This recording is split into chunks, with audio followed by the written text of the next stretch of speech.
பிரபஞ்சத்துல தினமும் ஆயிரக்கணக்கான வெடிப்புகள் நிகழ்ந்துட்டே தான் இருக்கு. ஆனா கடந்த ஜூலை மாதம் நாசாவின் ஃபெர்மி காமா கதிர் தொலைநோக்கி இதுவரை யாரும் பார்க்காத ஒரு பிரம்மாண்டமான வெடிப்பு பதிவு செஞ்சிருக்கு. அந்த வெடிப்பு சில நிமிடங்கள் அல்ல, சில மணி நேரங்கள் அல்ல, கிட்டத்தட்ட 7 மணி நேரம் நீடிச்சிருக்கு. இது விண்வெளி வரலாற்றிலேயே இதுவரை பதிவு செய்யப்பட்டதிலேயே மிக மிக நீண்ட காமா கதிர் வெடிப்பாகும். வழக்கமா காமா கதிர் வெடிப்புகள் சில மில்லி வினாடிகள்ல இருந்து சில நிமிடங்கள் வரை மட்டுமே நீடிக்கும்.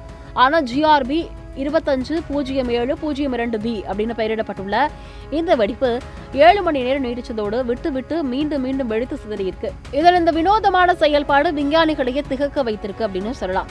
இந்த மெகா வெடிப்புக்கு என்ன காரணம் அப்படின்னு அவங்க ஆராய்ச்சி பார்த்தபோது 2 சுவாரஸ்யமான அதே சமயம் பகீர் கிளப்பக்கூடிய கோட்பாடுகள் முன்வைக்கப்பட்டிருக்கு.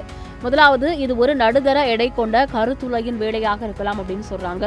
அதாவது நமது சூரியனை விட நூற்றுக்கணக்கான அல்லது ஆயிரக்கணக்கான மடங்கு பெரிய ஒரு கருத்துளை அதன் அருகே வந்த ஒரு நட்சத்திரத்தை ஈவு இரக்கமின்றி கிழித்தெறிந்ததால் இந்த வெடிப்பு ஏற்பட்டிருக்கலாம் அப்படின்னு சொல்லப்படுது. இது உண்மையாக இருந்தா ஒரு நடுத்தர கருத்துளை இப்படி ஒரு காமா கதிர் ஜெட்டை உருவாக்குவது இதுவே முதன்முறை அப்படின்னு சொல்லுது. இரண்டாவதா, ஒரு சிறிய கருத்துளை ஒரு ஹீலியம் நட்சத்திரத்தை சுற்றி வந்து அதை உள்ளே இருந்து கொஞ்சம் கொஞ்சமா சாப்பிட்டதால இந்த வெடிப்பு ஏற்பட்டிருக்கலாம் அப்படின்னு ஒரு கோட்பாடு சொல்லப்படுது. இந்த 2 கோட்பாடுகளுக்கும் சில ஆதாரங்கள் இருந்தாலும் எது உண்மையான காரணம் அப்படிங்கிறது இன்னும் மர்மமாகவே இருக்கு. இந்த 7 மணி நேர பிரபஞ்ச வெடிப்பு இதுவரை நம்ம பிரபஞ்சத்தை பற்றி வைத்திருந்த பல கணிப்புகளுக்கு தமிழ்மொழியாக்கி இருக்கு. இந்த மர்மமான வெடிப்பின் உண்மையான காரணத்தை கண்டுபிடிப்பது பிரபஞ்சத்தின் தோற்றம் மற்றும் அதன் ரகசியங்கள் குறித்து நமது புரிதலை அடுத்த கட்டத்திற்கு கொண்டு செல்லும் அப்படின்னு விஞ்ஞானிகள் நம்புகிறாங்க.